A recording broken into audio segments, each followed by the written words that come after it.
कई साल पहले की बात है जब एक राजा ने अपने प्रिय को राजा ना बनाकर प्रजा के बच्चों को उत्तराधिकारी बनाया। यह कहानी राजाओं के शासनकाल का है, जब राजाओं का राज हुआ करता था। उस शासनकाल में धर्मपुर नाम का एक राज्य था जो कि बहुत ही खुशहाल और ईमानदार राज्य था। इस राज्य में कई बार विद्रोहियों ने आक्रमण किया लेकिन राज्य को जीत नहीं पाया। लेकिन आक्रमणकारी द्वारा राजाओं का पूरा परिवार मारा गया।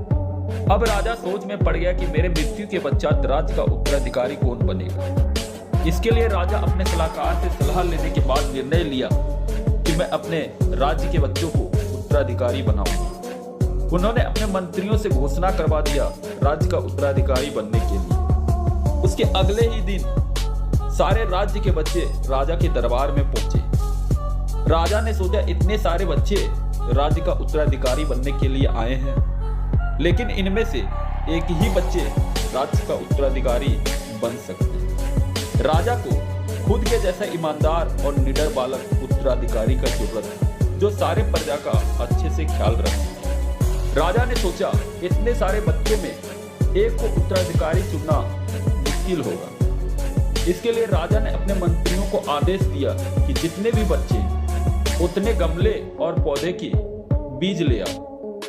उसके बाद राजा ने सारे बच्चों को गमला और पौधे के बीज दी, लेकिन कुछ बच्चों को बीज के अलावा कंकड़ का टुकड़ा दिया गया और सभी बच्चों को बोला गया गमले में पौधे निकलने के 6 महीने बाद में फिर मिलेंगे दरबार में। इसके बाद सारे बच्चे अपने घर की ओर चल दिए। लगभग 3 महीने होने वाला था।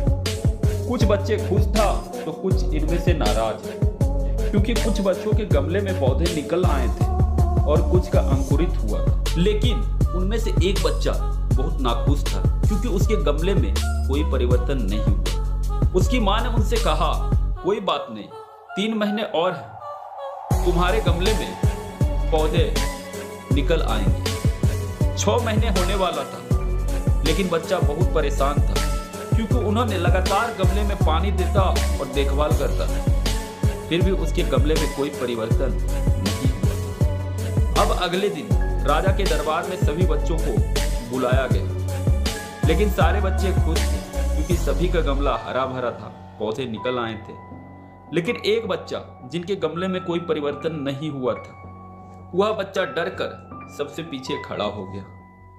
राजा ने सभी का गमला देखना शुरू किया तो राजा खुश हो गया, लेकिन अंदर मन से राजा नाराज था क्योंकि राजा सोच रहा था मैंने जिस बच्चों को पौधे की बीज ना देकर कंकड़ दिया था वह बच्चा उपस्थित नहीं है। राजा जब आखिरी बच्चे तक पहुंचा तो राजा बहुत ज्यादा खुश हो गया क्योंकि जिन बच्चों को ढूंढ रहा था वह बच्चा राजा के सामने उपस्थित था। जब बच्चे को राजा अपने पास बुलाया तो सारे बच्चे जोर जोर से हंसने लगे क्योंकि उसके गमले में कोई परिवर्तन नहीं हुआ था।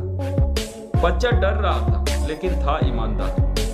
अब राजा उत्तराधिकारी का नाम का घोषणा करता कि बच्चा कोलाहल करने लगा और राजा ने उस बच्चे को उत्तराधिकारी चुना जिसके गमले में बीज ना देकर कंकड़ दिया गया था और सारे बच्चों को शांत कर दिया और कहा गया असली उत्तराधिकारी का हकदार ये बच्चा है क्योंकि उन्होंने पूरी ईमानदारी से इस गमले में रखे कंकड़ का सेवा किया। लेकिन मैंने इस बच्चे के अलावा और भी लोगों को पौधे के बीज ना देकर कंकड़ दिया था, लेकिन वह सारे बच्चे उपस्थित नहीं हैं। इसलिए मैं इसकी हिम्मत का दाद देता हूँ कि एक निडर और साहसी बच्चा है जिसका इस राज्य को इंतजार था। आखिरकार राजा उस बच्चे को उत्तराधिकारी चुन लिया जिसके सारे प्रजा खुश हो गए। तो दोस्तों, इस कहानी से हमें यह शिक्षा मिलती है कि जिनके पास ये 3 चीजें ईमानदारी, साहस और मेहनत है तो वह कभी असफल नहीं हो सकता, और सिर्फ एक चीजें जिनके पास हैं तो वह कभी सफल नहीं हो